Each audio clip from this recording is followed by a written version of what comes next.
Welcome back to Explaining Everything, the channel where we dive into the stories and mysteries behind everyday things.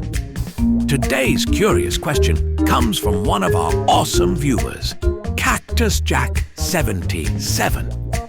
Thanks for the suggestion, Jack. You asked, when did the Sahara Desert become a desert? Now, if you've ever stared at a map and thought, wow, that's a lot of sand, you might have wondered, was it always like this? Or did something happen to turn a once lush land into the world's biggest dry spell? Well, today we're taking a journey through time, dusting off ancient clues and uncovering the epic transformation of the Sahara, from green paradise to sandy giant.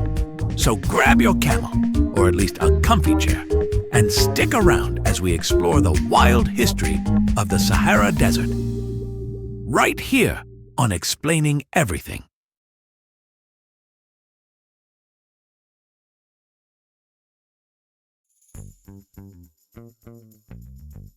Okay, get this.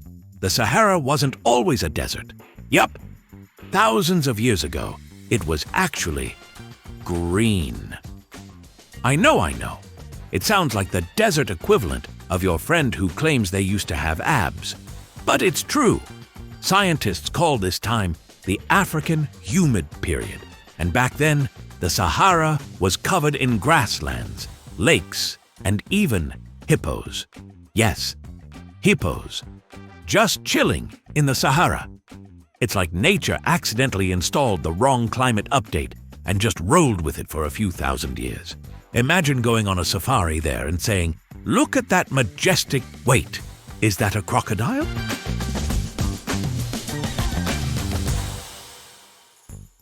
So, when exactly was this jungly version of the Sahara happening?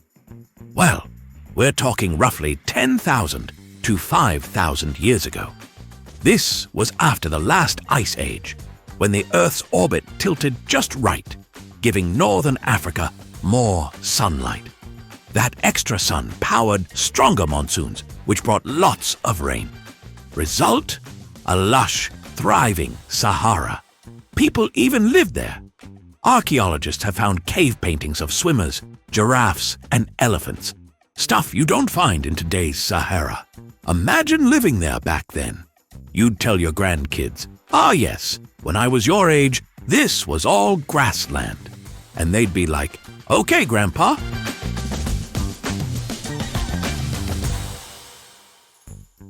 But here's where things took a dusty turn.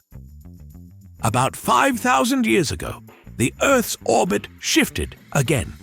The monsoons weakened, the rains stopped showing up to work, and slowly, the Sahara dried out. At first, it was a gradual change, kind of like how you promise you'll water that houseplant, and 2 weeks later, it's a crispy leaf skeleton.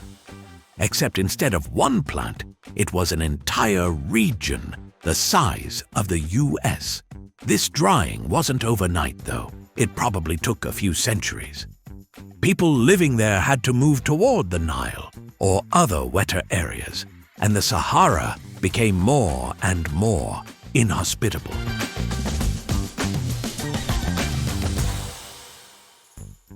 Now you might be wondering, why would Earth do this?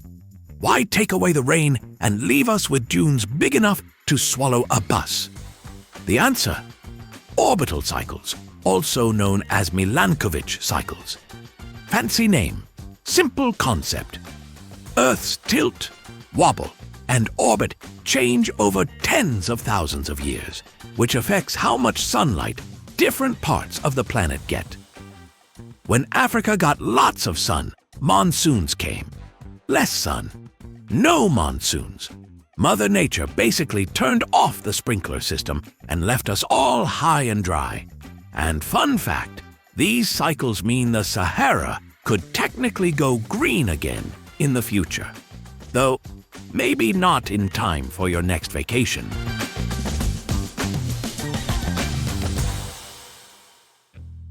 But wait, how do we know the Sahara used to be green?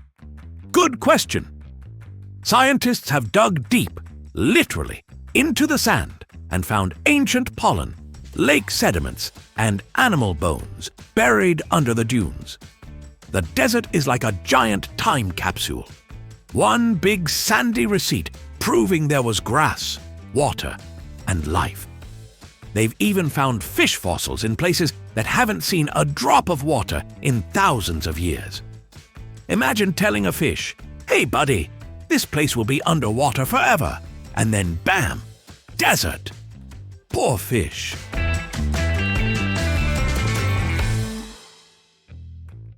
So, what does all this mean for us? Well, the Sahara's history teaches us that Earth's climate can change a lot, and it's done naturally, without human help. But today, with human-caused climate change on top of natural cycles, we're speeding things up in ways the planet hasn't seen before. Also, the Sahara isn't done changing. Scientists predict it could expand even more in the coming decades. Yup, the desert's on the move. So, if you live near the edge, maybe buy stock in sunscreen.